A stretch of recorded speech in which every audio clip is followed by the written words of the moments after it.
I'll never forget the night I stood outside apartment 3B and heard someone breathing on the other side of the door.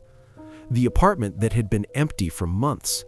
The apartment that, according to my landlord, no one had the keys to, but someone or something was inside.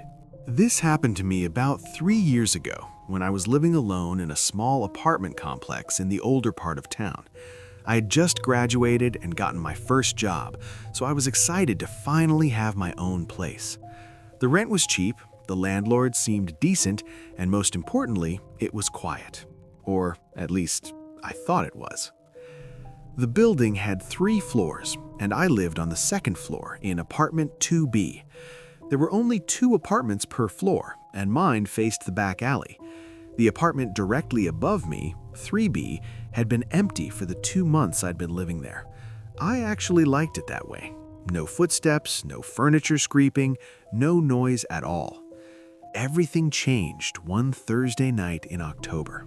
I was working late on my laptop when I heard it. Footsteps. Slow, deliberate footsteps coming from the apartment above. I figured someone had finally moved in.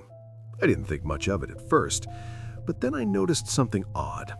The footsteps would start around 11 p.m., always at the same time, and they would just pace back and forth from one end of the apartment to the other, over and over again for about 20 minutes, then nothing. The next night, same thing. 11 p.m., the pacing started. I tried to ignore it, put on headphones, whatever, but it was consistent enough that I started noticing the pattern. 20 minutes of pacing, then silence for the rest of the night. About a week into this, I ran into my landlord in the lobby. I casually asked him about the new tenant upstairs. He looked at me confused and said, "What new tenant?